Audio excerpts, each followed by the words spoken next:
And welcome into Hockey Sense, everybody. How are we doing today? Welcome into the show. Hockey season is here. That's a great thing. Lots to get into here on this edition. As always, Hockey Sense brought to you by First Community, firstcommunity.com. Get your home loan, get your auto loan. Great deals for first-time home buyers and some incredible auto loans out there as well. You get the same rate no matter if it's a new car or a used car. I mean, how many banks will give you that? Not many. There aren't many who do that. Same loan, same rate, whether it's a new car or a used car. You don't see that too often. First Community brings us Hockey Sense. Cam Janssen's going to join me on this edition of Hockey Sense. He is my guest once again. I've had him on before on Hockey Sense since we moved here to Half Coast Studios, so I'm looking forward to our conversation. We'll get into a number of different things and certainly have some fun along the way. So thanks for joining us. As always, welcome into Hockey Sense. Tell your friends, tell everybody. We'll be here all season long, live from Half Coast Studios, doing our thing. Blues on the ice yesterday for the first day of training camp. So today's Friday. Thursday's the first day on the ice. No big surprises. If you listen to Cam and Strick, we talked about Buchnevich most likely to start the season as center, or certainly start training camp as center, and then we'll see where that goes. I wasn't sure if Schenn was going to be pushed over to the wing or what the thought process was going to be there. He's actually playing on a line right now with Dalibor Dvorsky, and I think the reasoning makes a ton of sense when you listen to head coach Drew Bannister talking about Dvorsky being a natural center. The last thing you want to do is just have him try to make a push to make the team playing in a position that he may not be as comfortable playing in. So he is a natural center. If it doesn't work right now, it's all good, man. You send him down to the minors and you bring him back up.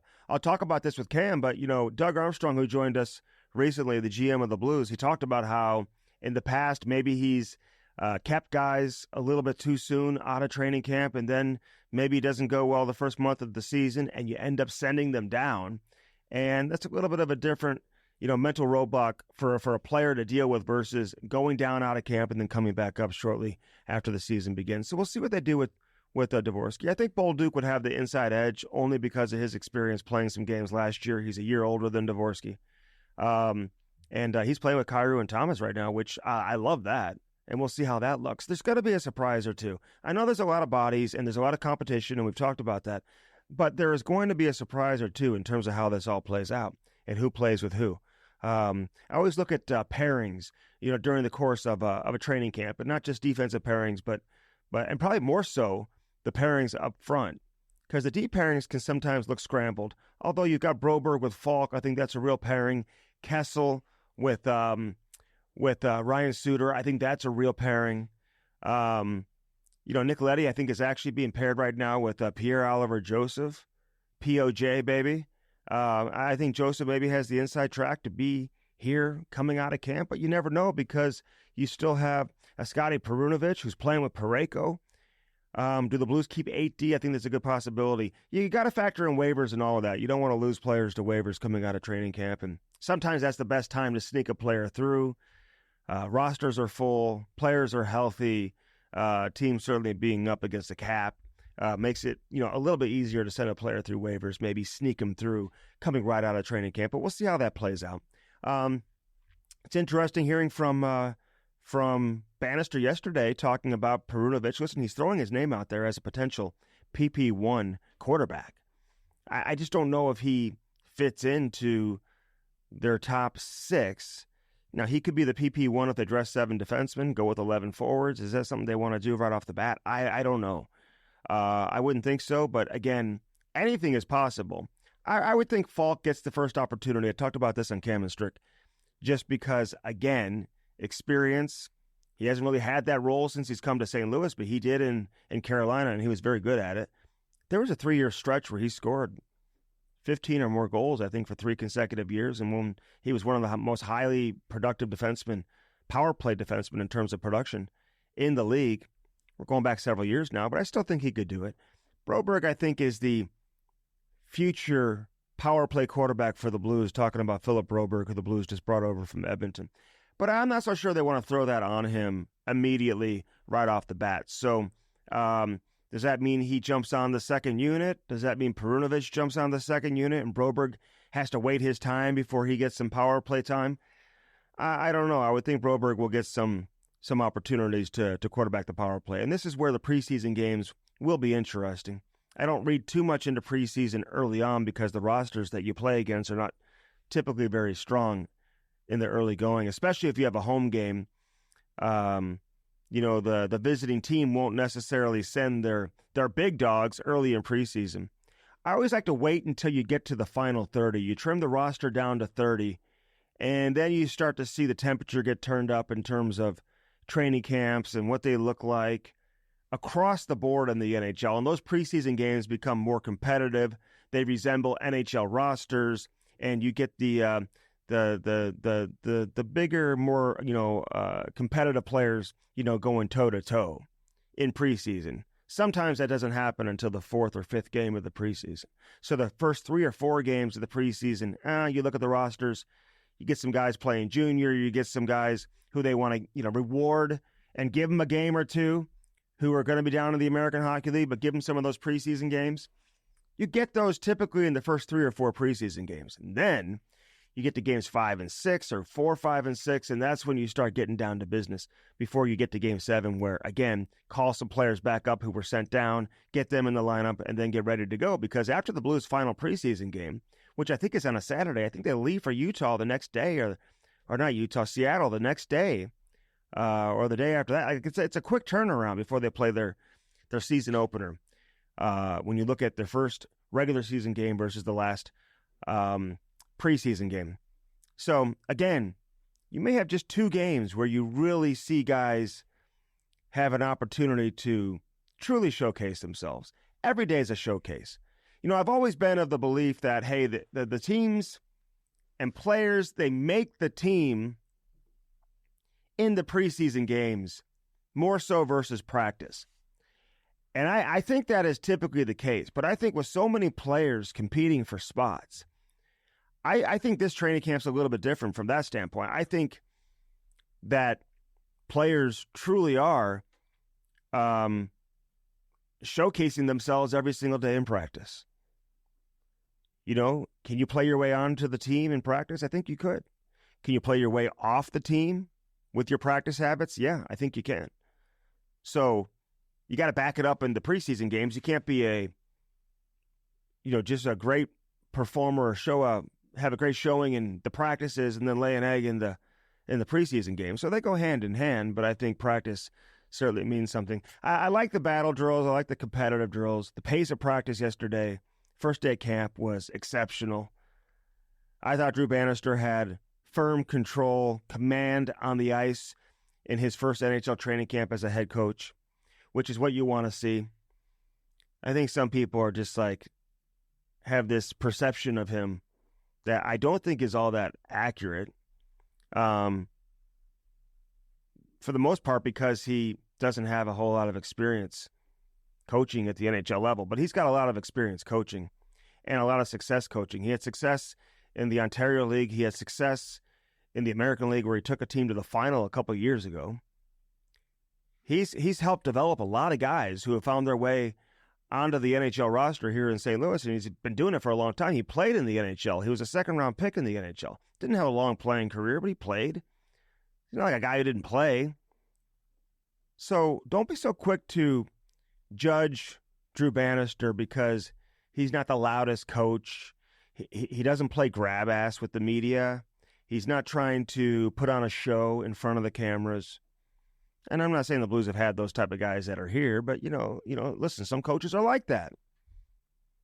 Ken Hitchcock was a guy who liked to have fun with the media and play ball with the media. A lot of the top coaches are like that. I think Bannister just wants to get in and get out, make his case, answer some questions, give you some updates, and then move on. And that's the reality of the situation with Drew Bannister. But I like the coaching staff. You got Claude Julien, obviously, and Mikey Weber does a good job on the board, I think, explaining some drills. He's getting more and more experience coaching. And Steve Ott is too, man. Steve Ott has great presence on the ice. I've been on the ice with both those guys, Weber and Ott, with youth hockey teams in terms of them running practices and stuff. And it's not the NHL and it's youth hockey, but still you get a sense for who they are on the ice and how they communicate. The Blues are in good hands with their coaching staff. They're in great hands with their goaltending. Man, Bennington and Hofer, I don't think people realize what they have from a tandem standpoint and what a difference that's going to be able to make, I think, by having two guys that can win on any given night and can certainly get hot and are capable of carrying the ball for an extended period of time. That's the one thing about Joel Hofer. You know, Cam, he made fun of me last year heading into camp and throughout the summer because I was pumping Joel Hofer's tires left and right. And I was saying exactly what I just said, that if Bennington were to struggle, this guy is capable of winning games against good teams and carrying the ball for an extended period of time if needed. Now, Bennington was fantastic last year, so, you know, you had both guys going. And, you know, Bennington was obviously, you know, cemented himself. Not that he hadn't already coming into the season, but there's no reason to, like, have any type of controversy by any means. I think Bennington's play speaks for itself, and he cemented himself as not only the number one goalie here with his play last season, but obviously being one of the top starting goaltenders in the NHL. So, you know, I will say this, not to get too corny, but the Blues bring in different faces, and we all know there's a lot of different you know, players that have found their way here to St. Louis. Guys like Matthew Joseph, who we had on Hockey Sense last week. Well, these are all great people. I mean, you see Dylan Holloway, who was on Hockey Sense a couple of weeks ago. Great interview with him. Broberg's a good guy. Foxa, unbelievable guy. My conversations with him have been fantastic. He's a veteran guy who just gets it and still very confident that he can play at a high level. It's a big year for him. I think it's a contract year for Radek Foxa. So I think he'll have an impact. The one player I'm most excited to see, to be honest with you, there's two guys, is Texier, Alexander Texier, who was in Columbus. We'll see what he can bring to the table.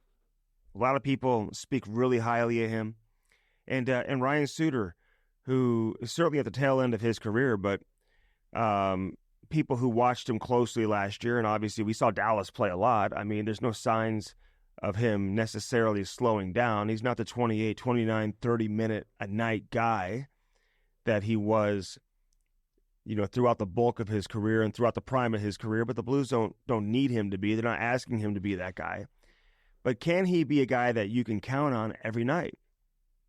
Here's another guy who's played some power play, a lot of power play over the course of his career. Won't be needed most likely here in St. Louis, but again, you have that depth if you have to go there on the power play. But, you know, Suter, listen, he's going to bring a veteran presence that maybe is lacking a little bit. They've got other veterans, guys like Nick Leddy and Justin Falk and, you know, Braden Shen and a lot of these guys who have been around for a long time. But Ryan Suter's veteran experience and his presence is certainly even different than those guys when you talk about him approaching 1,500 games, which is just absolutely insane. So we'll dig into the Blues. We've got lots to talk about with Cam Janssen. We'll do that coming up here in just a couple of minutes. Of course, I mentioned First Community. Again, firstcommunity.com. Ask about these the home loans, the first-time advantages for first-time buyers. The auto loans where you get the same rate no matter if it's a new car or a used car, which is very unusual. You know, you look at First Community being one of the best places in St. Louis to work. They've gotten recognized for that like 12 years in a row, so there's no accident there. So First Community, firstcommunity.com brings us Hockey Sense each and every week live from Half Coast Studios. And they also bring you the Little Blues program. So if you're looking to get your son or daughter involved in hockey, check out Little Blues. It's the best program out there. I did it with my son. And most kids that I know who have now, you know, developed into hockey players at a young age, all got their start with Little Blues. Why wouldn't you? You get all your equipment. It's included in the price. Very small price. Great instruction. 6 ice times. You can do multiple sessions. And again, it's for kids ages 4 through 9. If you don't know how to skate, or if you've only skated a couple times, this is a perfect program for you. Nobody cares. Nobody's judging you when you're out there at Little Blues. So again, sign up today. The Blues do a great job with that. Randy Gersh and company, along with the great people over at First Community. Dirt Cheap Fun, your one-stop party shop, baby. Love our friends over there at Dirt Cheap, so check that out. Dirt Cheap Fun, your one-stop party shop. Don't sleep on their all their fantastic party goods, man, all the paper goods that they have. They are the best. And check out Dirt Cheap Fun, your one-stop party shop. Again, locally owned by the Wallace family. Love our friends over at Dirt Cheap. Four Hands Brewing Company. Hey, that Cam and Strick Mango Lemonade back on the shelf September 24th. It's coming. Cam and I are going to have some live tastings, so hope to see all of you out there when we announce those dates and where we're going to be, when you can come check out and taste the Mango Lemonade. Cam and Strick Hard Seltzer, baby. It's got that matte black can. You can't miss it. Blues colors on it. Perfect drink for the upcoming hockey season. 314 Sports Cards, baby. Devin Sant and Company. Nobody does it better than them. Devin Sant, all this guy does is bring the best quality and the best card collection to St. Louis. The best hockey card shop you'll ever find, man. People tell me it's the best hockey card shop that they've ever seen. Best in North America. If you're looking for a card, an individual card, maybe you want a pack, maybe you want a box, they got everything for you. Not all places have the individual cards. Very few do. But you can just have your son or daughter just scroll through all the individual cards, pick one up today. 9640 Olive Boulevard, baby, in Olivet, 314 Sports Cards. Devin Sant, it's my main man. It's the best. So check that out. Tell him I sent you. Customer service, the absolute best. They have player signings and all this type of stuff going on over there as well. Lordo's Diamonds, lordosdiamonds.com, right there in the heart of Ladue. Can't miss it. Been around for almost 70 years, lordosdiamonds.com. Mike and Jimmy, give them a shout out. Tell them you heard me talking about them here on Hockey Sense. If you're looking to pop the question, no better place to get that engagement ring for Mike and Jimmy Lordo. Get that special someone in your life something special this holiday season, right around the corner. Now's a great time to start looking at rings and start thinking about it. So do it today. All right, Cam Janssen, he's joining me next. This is Hockey Sense, brought to you by First Community. Great to have you here live at Half Coast Studios. I'm Andy Strickland. Thanks for hanging out as always. Don't go anywhere. I'm trying to do Hockey Sense, and I'm trying to get my thoughts together, and I'm trying to it's hard. Bring quality hockey talk to people, although like people are getting mad at me yesterday for our takes on Cam and Strick. Whatever. I'm getting text messages. That's petty. That's petty stuff. I'm just trying to have fun. We can't predict if somebody's good or not. I don't hate anybody or want anybody to fail. Speaking about teams, not even individuals. I want everyone to have success. We can't have an opinion. Doesn't everybody have an opinion? Every single training camp, you got everybody coming out and saying, I think this team's going to be solid. I think this team's not going to be solid. I think this team's going to be here. They were here last year, blah, blah, blah. Everybody gives their own opinion. But like to get rattled about that when it really means nothing is odd to me. Well, and let me just say this. When I give an opinion on Toronto, I'm not doing it for clicks or to get attention. They just get so much attention. They're such a loud team that's why you talk about them. Don't listen to it. You know what I'm saying? But that's why you talk about them, because everybody else talks about them too much. Yeah, they're the big boys. Including the Canadian media. They talk about Toronto way too much. You think they ever talked about Florida really going into last season? Not much. No, I agree with that. Not much, even though everyone knew that they were going to be a heavyweight and a true contender after losing in the final of the year before. You don't hear about Minnesota. Could be one of the best teams in the league. You wouldn't be hearing about Minnesota. I know. You know, and that's up north too. And St. Louis could be one of the best teams in the league, and you wouldn't hear about them. And I get it. It's just the way it goes. Toronto, that's where the hub is with all the big media, and they're going to get a lot of attention. But because of that, people are going to talk about them. What about Colorado? South of the Do they get a lot of attention? Did they get a lot of attention with the big dogs they have? I think they did, but in the 90s, I feel like they did. Oh, in the 90s, yeah. I feel like in the 90s, them in Detroit. They were gigantic. Yeah. So, and they won, and they got superstars. But gigantic, but it was different because there was no social media at the time. Yeah. And so, how you define gigantic, I don't know. Everyone knew who Forsberg and Sakic were. And being a kid from St. Louis, I just remember seeing just like highlights and I saw Colorado Avalanche jerseys everywhere. But as a kid, though, I felt like Dallas got a lot of attention. I didn't. When Brett Hull got there and they were winning, and Hatcher, was that as a kid? Modano. The 1 year, and even then, dude, they got a lot of attention for when Hitch was there. When Madonna was doing his thing, and Hitch was they're there, awesome. and Neuendijk and Hull and Belfour. They got a lot of attention. Chicago got some attention back in the day. Early 90s. Belfour They had a and movie Roenick out and with Savard and Jean-Claude all Van these guys. Damme. You know what I mean? Like Mhm. they got attention. And Chelios was loud. they would get Saturday Night Live with the Belushi brothers and all. They got a lot of attention. Yeah. Yeah, Chicago. You know what I mean? I don't remember Dallas. Chicago. As a kid. Can you do a Chicago? Damn good food up there, just so all y'all know. Polish sausage is not that good. I'm not talking about that. I'm talking about a deep dish, baby. What if you Damn good. were on a date and she crushed the whole deep dish? And I'm like, oh, God. or a Polish sausage. She's just crushing food. And then poutine to go with it. I'd be like, let's hang out tomorrow. Careful what you say, though. I'm just saying. And we're not on the pod. We're on Andy's show just be now. careful what you say. I'm being good, dude. Mhm. It was a fair question to ask. I'm just saying. Hey, I was out of camp yesterday. I just love it. I know. I love training camp. I love being out there. Gives me nerves thinking about it. You know, I look at these kids, though. I will say this, and everyone focuses on, like, the best players. I try to watch the players that you're not going to see throughout the course of the season, the guys who are going to be in the American League. So when they do come up, you know, you just kind of have a feel for who they are. And I like to see what they bring to the table. But I'm also wondering what's going on between the ears and what they're thinking. Like some of these guys who know they're not going to make the team, but they're just kind of, are they living in the moment, Cam? Are they living the dream? Like, you know, they're in an NHL camp. Are they just loving it? They're getting per diem every day. They got they got cash. You have a good day. Here, it's a roller coaster ride. You know, when you're on the bubble like that, and, you know, there's different categories. You know, these young kids, they're going to go 100 miles an hour every single day. The veterans have been doing this for, just like Army said, 7 to 8 years. They're going to come in coasting a little bit. They're going to feel out what their body's like, this, that, and the other. They know they're secure. But everybody else right now, yeah, man, like you're collecting your check. You're hanging out with all these guys. Mm-hmm. You know, I mean, you have a good day. You're cruising around. You go eat with the boys. You're like, yeah, you're happy. Mm-hmm. You have a bad day.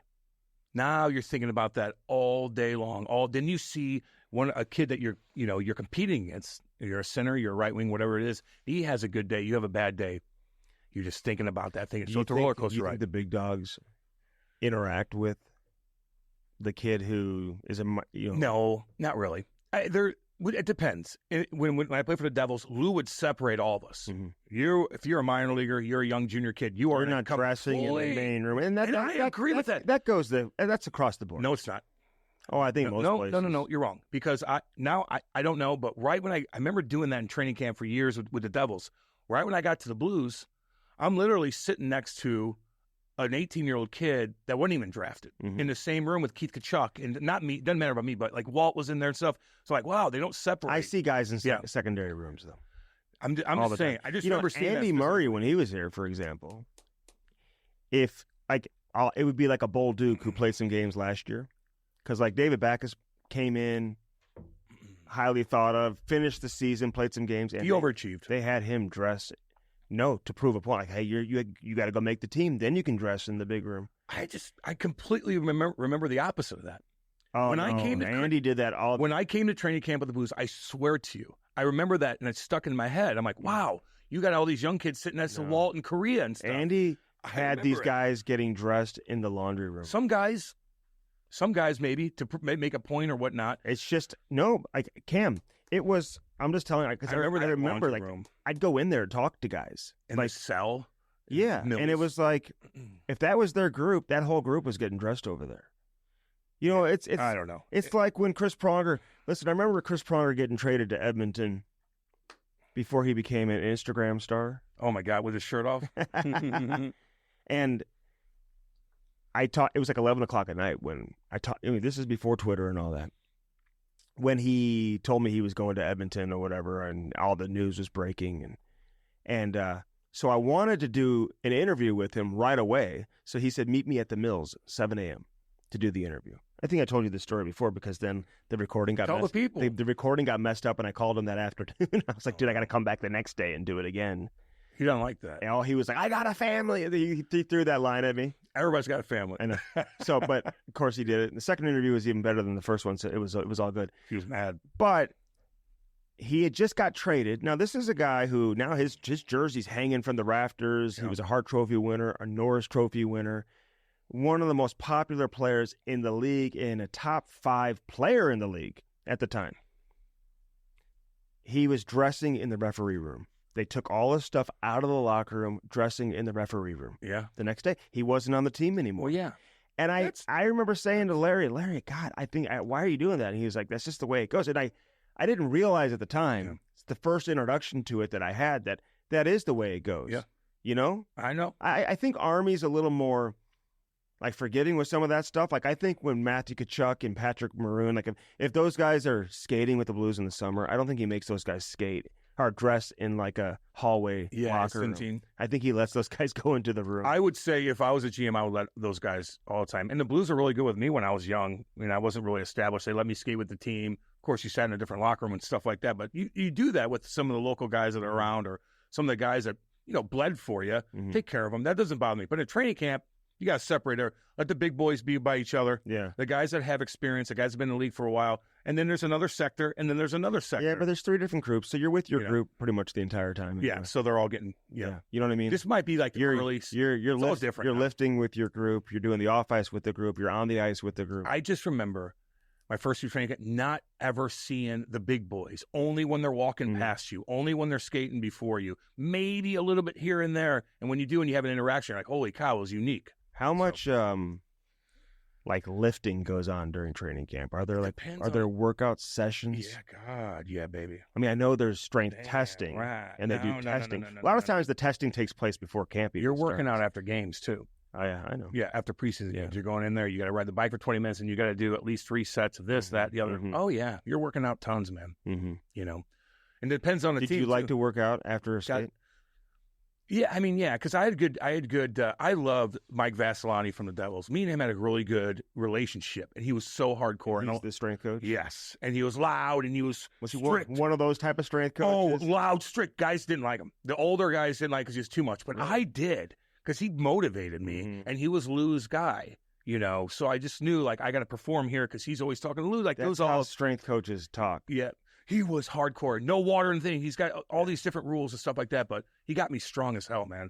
Really, really did. But so there's a ton of workouts going on, training, lifting. I saw Torts was bagging the guys. Carlo tweeted that out and stuff like that. He's like, I don't miss this. I'm thinking, I kind of do. Mm-hmm. Listen, I like that Torts still does it. Yeah, bag him up. You know what I mean? You got to have at least some old school coaches still left. And I'm not saying that I would want that if I was a player, that I'd want to be in a grueling training camp. But even the Blues yesterday, at the end of each skate, they did a lot of skating, and they had to go hard during the practices too. I said this before Cam came in when I had him waiting in the waiting room because I tell him, summoned me. I tell him I don't even go get him. I send Aiden to go get him. Aiden, don't do that. Aiden goes and gets him because that's the way it is in hockey sense. Yeah. You think Howard Stern goes out and gets his? You're Howard Stern now. You're not the old Howard Stern. You're the current Howard Stern now. Dead to me. Really? Oh God. You're down on Howard? He's a nerd.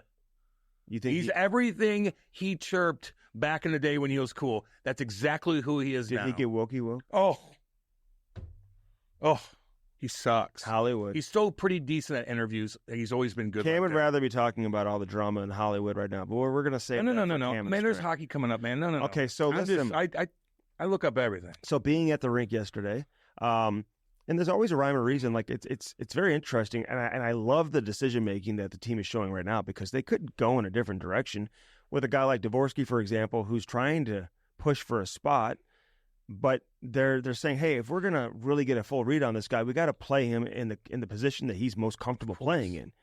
You can't just say, well, maybe we can have him play wing, and we're just gonna see what he looks like on a wing. No.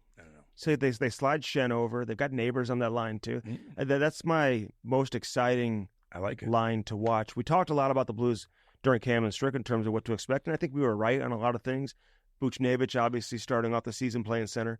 I wasn't sure if they were going to slide Shen over to the wing or not, but it's all going to change. That versatility is important if it means you kind of hang on to a top 6 role versus getting thrown down the lineup a little bit. Maybe your minutes reflect that. But Fox, I think they'd love for him to be the third-line center. They got Holloway playing with him. I always say in training camp, Cam, I always look at the twosomes that you see, like who are they putting with one another? It's not about the entire line.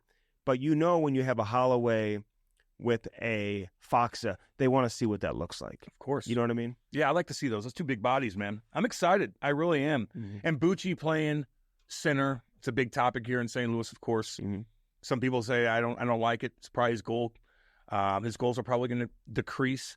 But I say, like, put your best player in the best position, dude. He plays like a center. I want him battling in the D zone, winning position battles, and then kicking the puck up so your speedy wingers can go do things. Mm-hmm. Go back up. I want him in the most important situation because he's the best player on the ice. Yeah. And if you feel like he's getting gassed or wearing down, then maybe you make an adjustment. And that's where you have a guy like Schenn who can always slide over to play center. Exactly. You got a lot of guys who can play center. Yeah. Even a guy like Holloway played center most of the time in the American League. You're in Edmonton. You're not gonna. They don't need you to play center. No. In Edmonton. No.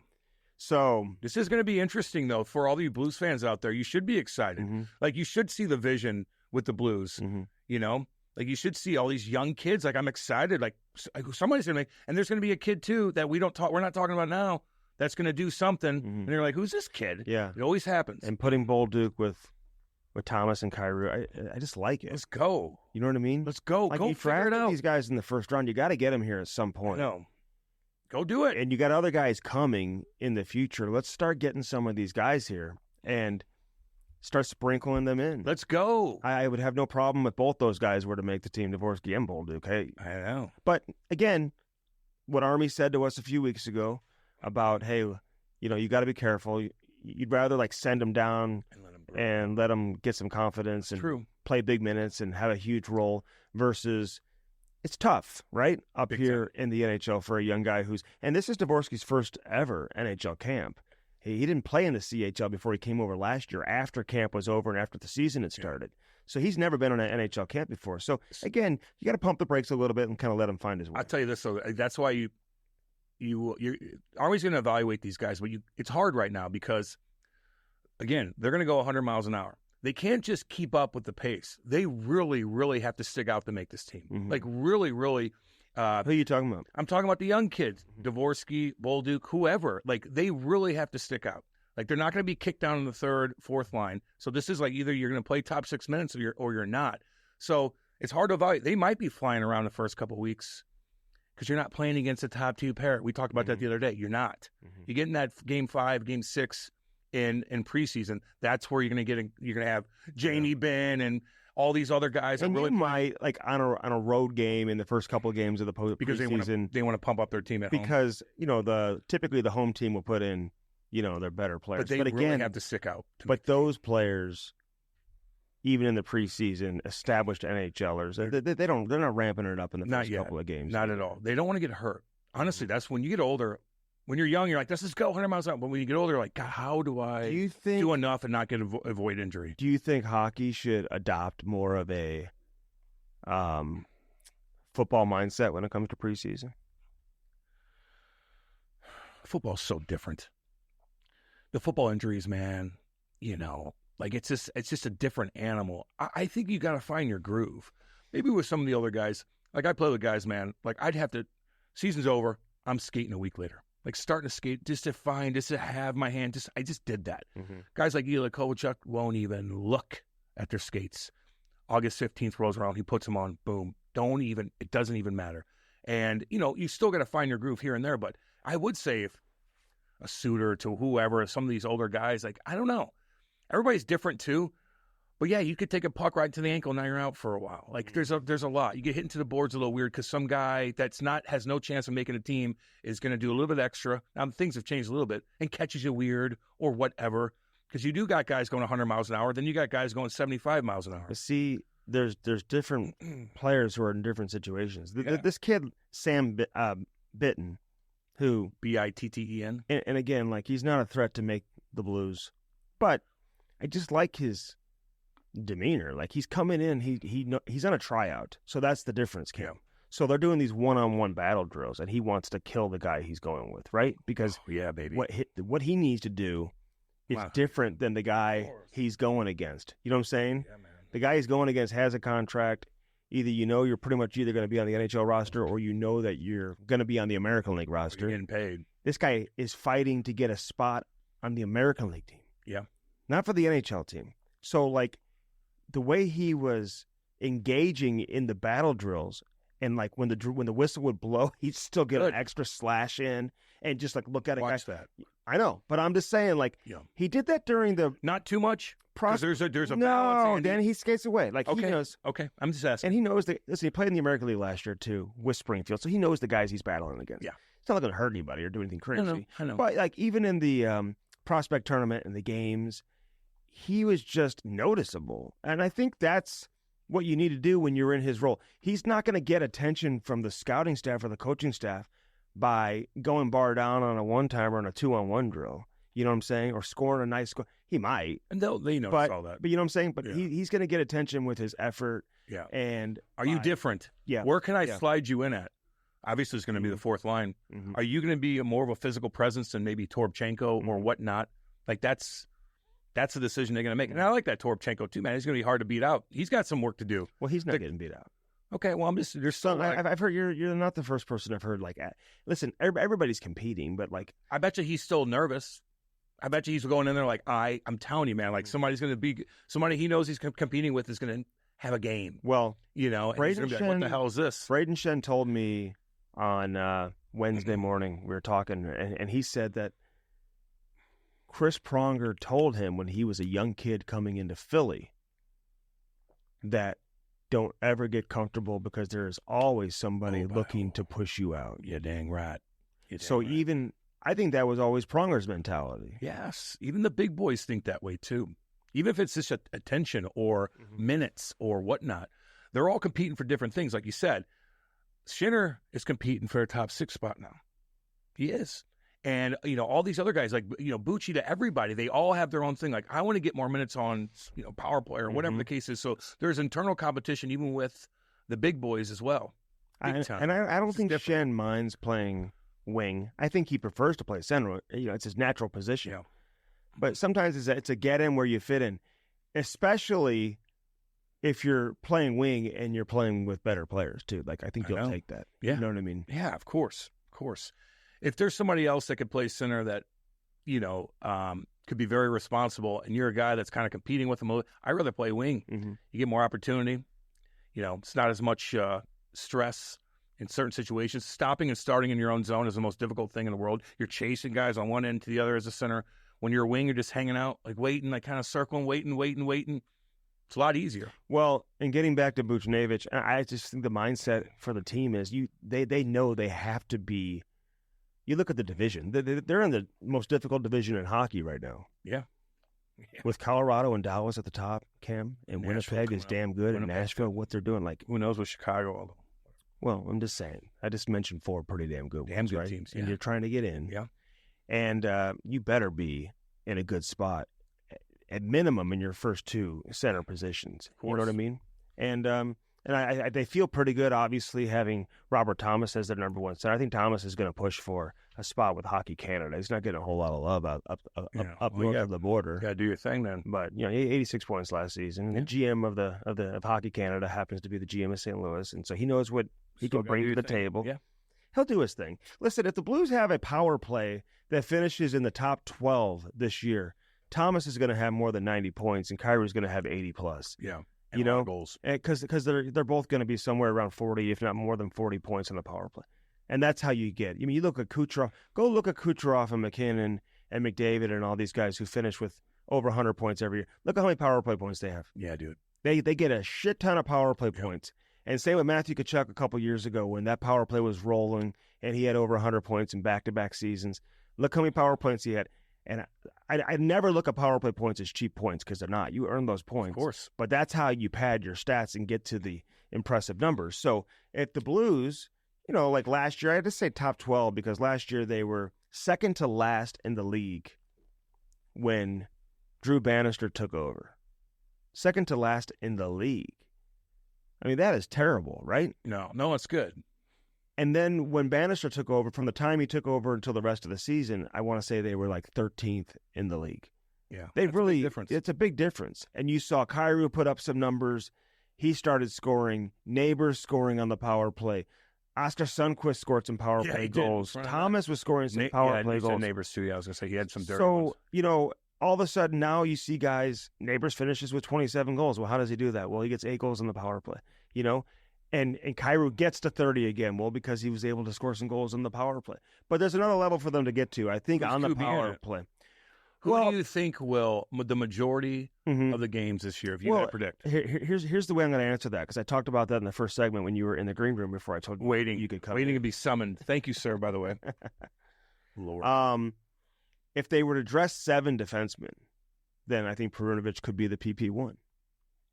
If they go with your traditional 6, which is what I would think they would do, 6 and 12 versus 7 and 11. They got a lot of forwards. So you dress, But I wouldn't be surprised if they keep 8 defensemen out of the gate, just in an effort not to lose a player to waivers. I don't think you want to lose that Pierre-Olivier Joseph, too. Like, he's played in the NHL the last couple of years.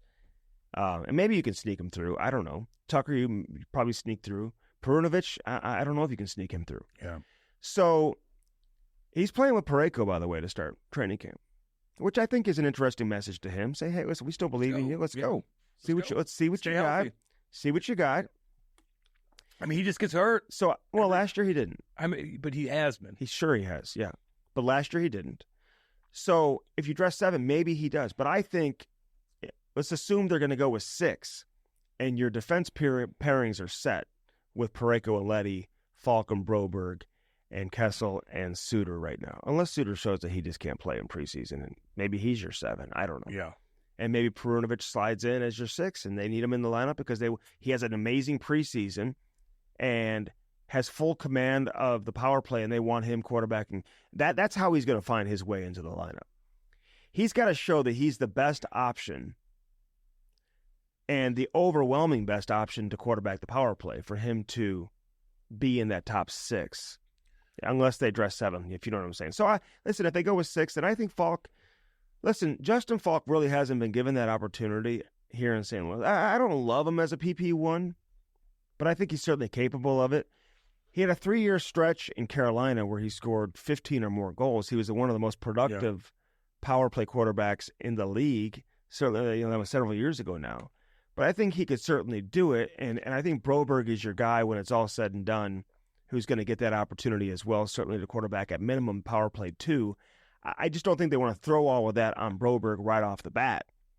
Is say, hey, now you just came from Edmonton, we gave you the contract, now you're going to be quarterback in the power play. See what he does. So again, if he has a great preseason, then he could certainly you'll get opportunity in the preseason. Then they'll easily say, and I bet you there'll be like 50 penalties right off the bat too. Always in the first couple of games. The referees are no in training flow. camp. Just as the preseason games in the NHL just aren't the same anymore. Right. But it is interesting if you're looking and trying to evaluate certain players and whatnot. But you're not going to have a shit show. That was usually pretty fun to watch back in the day. People are complaining, and not to get off the Blues, about Nicky Foligno up in Chicago. About what? Him getting the captaincy instead of Bedard. I'm like, that's the most ridiculous thing. Connor's not ready for that. Listen, I don't know exactly what's going on. It doesn't even matter. You have the big boy. He'll talk to everybody after every single practice, after every single game. Put all that on him and let the kid play. All y'all saying that's the most ridiculous thing in the world. My opinion. For me, it doesn't even matter if Bedard's there. It's the fact that Foligno's there. Dude, he's a man. He's like a natural captain. He is. And this isn't like, oh, well, I don't know. Well, Bedard, like, he whatever. He's 19. This guy is the captain of the team. He's the captain of the team. It's so obvious. You see this guy fighting all the time last year, and he's been a captain, obviously, in the past. Listen, this is as much of a slam dunk as I've ever seen. I know. And I still, maybe I'm just This is Manute Bowl. I was going to say, man. Slam dunk, where he doesn't even have to jump. Okay? 7-1? That cat 7-4, like 7-7 or oh jeez, oh that's right. Then his kids 7, and whatnot. Sean Bradley. Jesus. But anyway, I just saw that when I was coming in here, and I'm like, oh my god. Like no, Big Nicky. Just watch some of the clips of him talking to Bedard on the bench too. He's taking him under his wing. Yeah. God, I mean, it's just perfect. And Bedard doesn't need to be the captain right now. I know he's a great player, and I will say this about Bedard because coming into last season, I didn't know. But if you watch his highlight reel, like as an 18-year-old kid, it's one of the most impressive highlight reels, especially for an 18-year-old that I've ever seen. So fun to watch, dude. Like you forget now if he can And he's got to stay healthy too. Yeah. He can't Don't be take putting hits. himself in position to get hit. Protect yourself. And Spin to off get a guy. hurt like that. I because know. he is like my size. He's bigger than you. Thick. No. Can we time out for a second? Your size? No, he's, no. He's jacked, No. actually. Yes, his He's legs are jacked. big. That guy works out, And man. he's jacked. He's hockey, I mean, everything. I mean height-wise, dude. Not even He's probably. small on the ice. No, not even compared to you. His legs are gigantic. He's jacked. He's got quadzillas. He is so fun to watch. Get your head up. Don't admire your pass on the boards because you know Gudis is going to hit you. Like, my gosh almighty, you got to be able to spin off guys. You got to be able to do a TJ Oshie once in a while. Mm-hmm. You're strong enough to do that. Stick your goddamn shoulder into their chest when they try to hit you. Steen was great at that. Steiner, there's a lot of guys where you have to be able to protect yourself if you're not a big guy. Yeah. That will hurt the defenseman. And then a D-man don't want to hit you anymore because they're expecting that. Mm-hmm. Now you got an extra step. Speaking of Tell Radko, Ty to do that too. Radko Gudis. Captain, I love it. Dude. love it. I He's a mean, warrior. that is, God. you know, that's an example of a guy like Pat Verbeek who just certainly gets it. He understands. Like this guy, he fits no matter where he goes, what team he's the same guy. Hard to play. Same player. Oh, God. And you know what? It reminds me of like a Garth Butcher being named captain. You know? But gee, what's up, baby? Good dude. Years ago, and people are like, who's Garth Butcher? Well, look him up. Everybody loves Garthy. They played kind of a similar game. Gudis kills people. He just rocks people. Andy, I remember playing against him in the minors. Yeah. And being like, God damn. And I was worried about him. I tried to hit him one time, and he's so solid, he would knock guys out. Yeah. He's horrifying to play yeah. against. And he's tough. He's tough. He's not the best fighter, but like he got knocked out by BX in the Yeah. Superman punch. Yeah. That sucked. But I don't know. I just like to see players who play his style get rewarded and be captains of teams. Everyone just think you automatically have to give it to Bedard because he's the most skilled player, or you have to give it to your best player or your most skilled guy. Nope. No, give it to your toughest guy sometimes too. Yeah. You know what I'm saying? Who plays his ass off Still gonna and play puts minutes. it on the line Yep. every single night. I'm not saying tough guy who plays 5 minutes. I'm saying you know, Like your warrior. he's a warrior, man. Your warrior that eats minutes, man. And we had him on the pod too, by the way. He was really cool. Totally cool guy. One thing I hope changes, and I talked about this during the intro as well, and I'm curious your take. I just hope the perception of Drew Bannister will change a little bit, and I hope people start to appreciate this guy for being like a really intelligent hockey coach, man. This guy has coached. First off, he played in the league. Played in the league, yeah. And he was a second-round pick. Yeah. So he didn't have a long career, but he played. Like, give him some credit, right? And sure, he paid his dues and all that, but he also was successful. He was successful in the Ontario League. He was successful in the American League. Took a team to the final in the American League. Yep, not easy. And I know he's not a household name, and I know he doesn't want to play grab ass with the media, and I know he's not trying to put on a comedy show. Fine. That's fine. But I think he can coach. You know what I'm saying? And if you look at, all you need to look at is his record when he got here last year. Now, sometimes you see that anyway, where a coach gets fired and you see that automatic boost. But I think he can coach, and I just hope people will recognize him for that, and I hope he proves a lot of people this season that he belongs, man. That he's where he is supposed to be as a head coach. I agree with you, and I don't mind that. I do mind that he needs to speak up a little bit in some of these. I didn't have a problem with that, so I think it's your volume. Maybe my volume, Yeah, because 'cause he you does. said that. No way, Andy. He talks soft. And if that's my only criticism, who cares? But even when he came on board, like they had a really bad game. I think it was in Tampa. Like right off the bat, no one really knows who he is. He's got this team. A lot of the guys have been through a lot. They're winners or whatnot. They're confident in themselves. You got this young guy coming in, but he sat a couple of the superstars. He didn't play well, and for him to do that, I'm like, interesting. I remember talking about that. But he also has a great coaching staff, and Claude Julien too. Claude Julien, man, he's a winner. He knows a lot of hockey. You got Steve Ott. You got a lot of guys, man, that kind of could come together and really control this team in the right way. So, yeah, is he taking shrapnel from people in St. Louis? I don't hear anything. No, I didn't. No one's I get some people text me like, they just. He's not Hitch, like you said. He's not Chief. He's not Chief. Chief has his own style. He is what he is. Just see what he does. You're not you watch him in these press conferences where he has to come and he's trying to explain things. He's kind of tiptoeing around whatever which he has to do. Are you going to the practices and seeing him practice with the guys? No. Like if you do, then maybe you'll understand a little bit more how he interacts with all the players. There's a Yeah. big difference. Hey, Blue Note Roofing, call David Novak and call him today because this is my boy. Absolutely. Gutters, soffit, fascia, roofing, Fascia. siding. And you can't miss his truck when he's driving around. It's bright yellow and blue. It's got the Blue Note on it. He bleeds blue. Blue Note Roofing. And you'll see it on the screen here, too, if you're watching on YouTube. 314-920-5713. Call him today. Let him take care of you. Talk pucks with him because he wants to talk hockey with you, too. Longtime season ticket holder. Loves the game. And this guy is the best in the business. So, David Novak. Nobody does it better than David Novak. Blue Note Roofing. Call him today for your roofing needs. Hail damage? Are we getting any weather coming? Any hail? Not now, but we did back in May. Why is hail only come in certain months? May and June. When was the last time you saw hail in October? Man. You'll see sleet. Yeah. But not hail. Hail's Yeah. formed way up with these huge storm clouds and all this moisture up there, and it falls down. Okay. Anyway, good. It's So all good. you get hail in May. Yeah, big time. April. June. You could get hail in April, May, June, sometimes February, late February, Yes. or March, stuff like that. Mm-hmm. We have weird tornadic days. Yeah. Where it's 75 Blue Note degrees. Roofing, baby. You're going to ask me, I'm going to tell you. But I'm looking forward to the season, and I just God, yeah. Let's go. want to get things going. And for all you Toronto fans out there, I actually like Toronto. I like Marner and Matthews. Curious I of like them. all these Yeah. guys. But sometimes I was just looking at the roster, and that's So, just, who that's cares? just the way I saw it. Who cares? Cares about it's an opinion. off the cuff. Cares? Off the cuff. We have nothing written down. We're just talking. God, Off the cuff. I was just like, don't worry about it. Lord.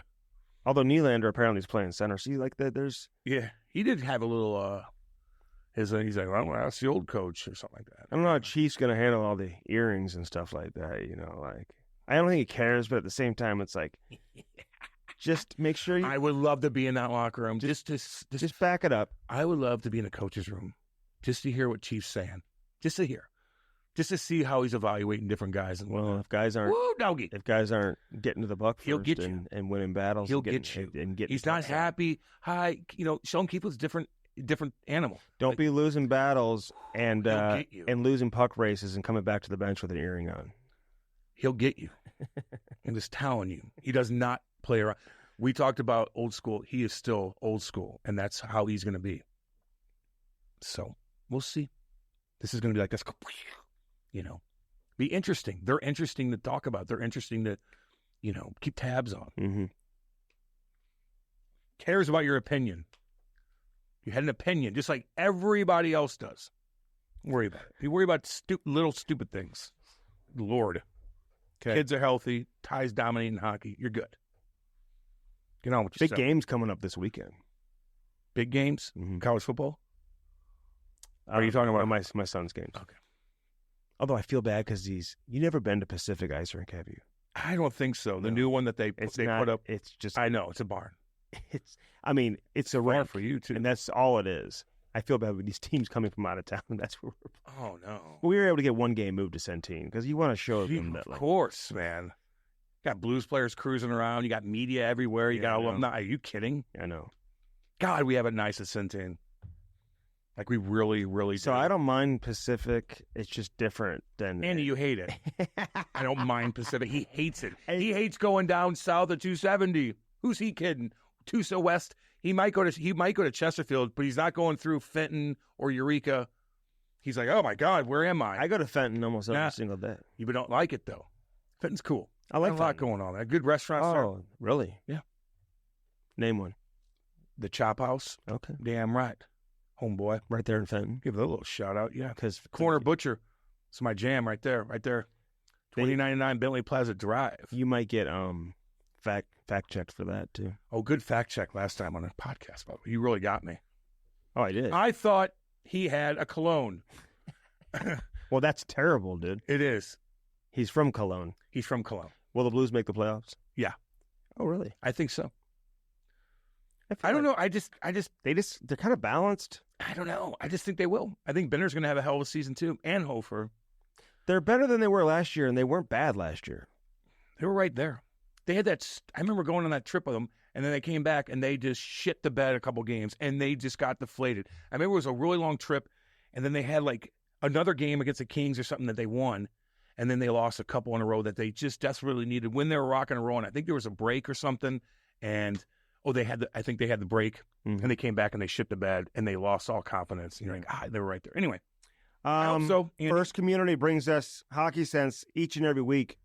I love First Community, man, and there's no better place to get your auto loan, your home loan. I tell people all the time to get your son or daughter signed up in that Little Blues program. Wouldn't be possible without First Community.